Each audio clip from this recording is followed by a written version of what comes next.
अस्सलाम वालेकुम नाज़रीन, मैं हूं हकीम जा शाहिद। वेलकम करता हूं आपको अपने चैनल पर। उम्मीद करता हूं आप लोग खैरियत से होंगे। एक बार फिर एक नई वीडियो के साथ और एक नए नुस्खे के साथ आपकी खिदमत में हाजिर हूं। आज हम जिस नुस्खा के हवाले से बात करने वाले हैं वो बच्चों के लिए है और बहुत कम ऐसा देखने में आता है। मतलब ये बहुत ज़्यादा बच्चों में ये मसला नहीं है। बहुत कम ऐसे बच्चे होते हैं जो सोकड़े का शिकार हो जाते हैं। माएँ अच्छी तरह समझती होंगी कि सोकड़ा किसे कहा जाता है, क्योंकि ज़्यादा तफसील में नहीं मैं जाऊँगा, बहुत लंबी वीडियो हो जाएगी। मुख्तसर सा आपको बस एक नुस्खा देना और लाजवाब और मुजर्रब नुस्खा आप लोगों को देना है जो आप इस्तेमाल करवाएं बच्चों को, और इंशाअल्लाह अल्लाह रब्बुल इज़्ज़त ने चाहा तो आपको 100% रिज़ल्ट जो है वो आपको मिलेगा इसका। अब सोकड़े में बच्चा बहुत ज़्यादा कमज़ोर हो जाता है, मतलब हड्डियाँ ही हड्डियाँ उसकी नज़र आ रही होती हैं। मीन्स के गोश्त उसके ऊपर बिल्कुल भी आपको नज़र नहीं आ रहा होता है। ऐसा लगता है जैसे हड्डियों के ऊपर चमड़ी जो है वो चढ़ी हुई है, गोश्त नाम की बच्चे में कोई चीज़ ही नहीं है। तो जो सोकड़े का बच्चे शिकार हो जाते हैं वो बहुत सारी कमज़ोरियों का और भी शिकार हो जाते हैं। तो आने वाले वक्त के अंदर उनके लिए बहुत सारे मसाइल जो हैं बच्चों के लिए वो क्रिएट होना शुरू हो जाते हैं। जैसे जैसे वो बड़े होते जाते हैं, ग्रोथ जो है उनकी वो नहीं हो पाती, ग्रोथ रुक जाती है, कद नहीं बढ़ पाता और कमज़ोर, सुस्ती, लागरी, बहुत सारी चीज़ें जो हैं वो ऐसी देखने में आ जाती हैं। तो आज का नुस्खा बड़ा सिंपल है। जो शीरख्वार बच्चे होते हैं उनके लिए भी है, जो थोड़ी सी बड़ी उम्र के हो जाते हैं उनके लिए भी है। वैसे ये मर्ज़ ज़्यादातर छोटे बच्चों में देखने आता है। जो शीरख्वार होते हैं, जो माँ का दूध पी रहे होते हैं, उनके अंदर ये जो है मसला जो है ये देखने में आता है।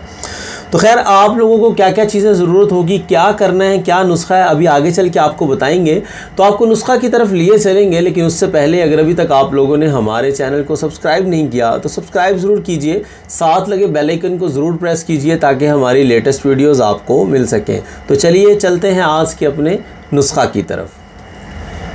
जी नाज़रीन, तो आ चुके हैं हम अपने आज के नुस्खा की तरफ। तो हमें दो चीज़ों की ज़रूरत होगी सिर्फ़। नंबर एक पे हमें चाहिए होगा बेखे भखड़ा। अब भखड़ा जो है खारे खस्क को कहते हैं। अब खारे खस्क आप लोग जानते होंगे, जो छोटे छोटे कंडे होते हैं उसके हवाले से मेरी वीडियोस भी मौजूद हैं चैनल पर। भखड़े के हवाले से खारे खस्क भी कहते हैं इसको और गोखरू भी कहते हैं।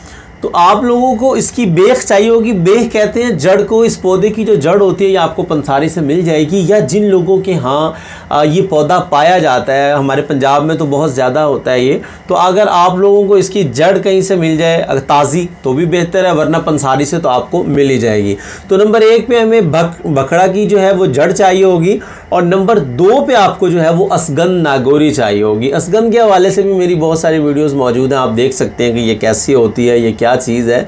तो सिर्फ दो चीज़ें आपको चाहिए होंगी, बखड़े की जड़ और असगंध नागौरी।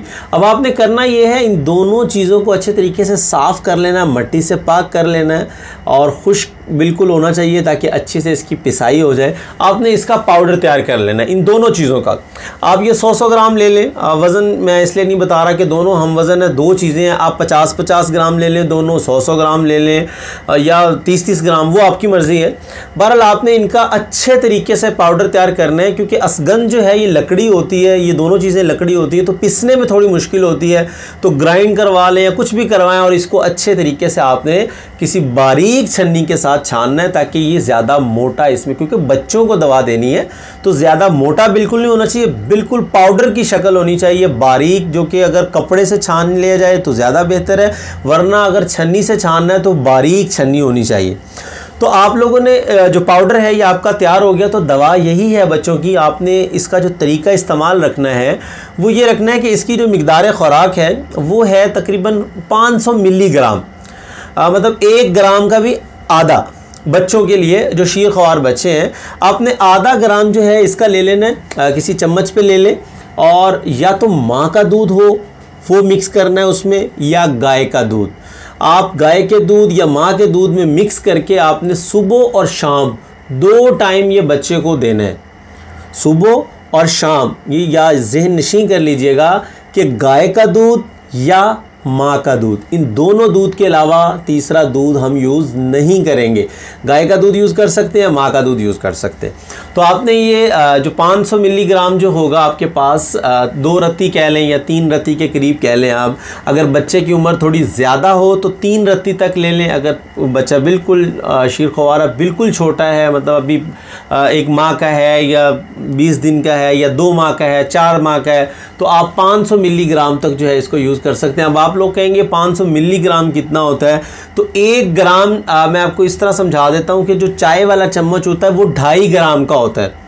तो चाय वाला जो चम्मच है इसके आपने 5 हिस्से करने हैं। चाय वाले चम्मच के 5 हिस्से करेंगे तो आपकी एक खुराक बन जाएगी। तो एक खुराक सुबह, एक खुराक शाम बच्चे को इस्तेमाल करवाएं चंद दिन के इस्तेमाल से। मैं गारंटी नहीं दे रहा, लेकिन शिफा जो है मुझे इतना यकीन है कि अल्लाह रब्बुल इज़्ज़त की ज़ात ज़रूर देगी।